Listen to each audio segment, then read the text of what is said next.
Dogana në Stuttgart ka sekuestruar të dielën mbi 250 kg suxhuk dhe produkte të tjera mishi, të cilat ishin futur ilegalisht në një autobus udhëtimi që vinte nga Kosova.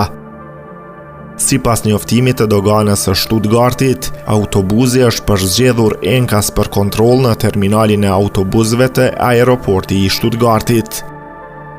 Dyshimet janë ngritur shpejt pasi nga disa çanta në hapësirën e bagazheve po përhapej një erë fort, ndërsa gjatë kontrollit, zyrtarët kanë gjetur gjithsej 252.8 kg produkte mishi që nuk lejohen të futen në Gjermani, njofton SVR.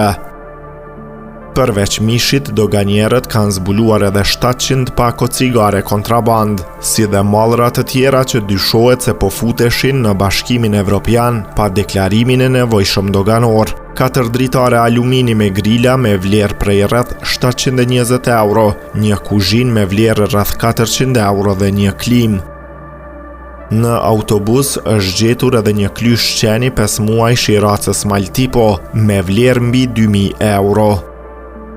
Dogana thot se ekziston dyshimi për import komercial, ndërsa për shkak se klyshi dyshohet se nuk I kishte të gjitha vaksinat e nevojshme, ai është dërguar në një strehimore kafshësh në karantinë.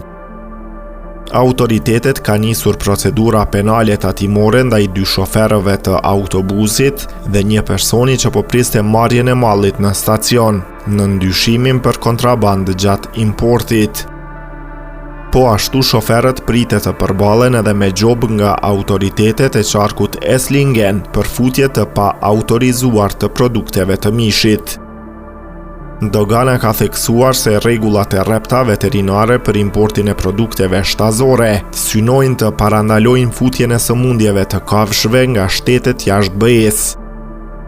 Sipas doganës kryesore të Stuttgartit, gjatë vitit të kaluar janë kapur dhe asgjësuar gjithsej rreth 4 tonë ushqime që nuk lejohen të futen në vend.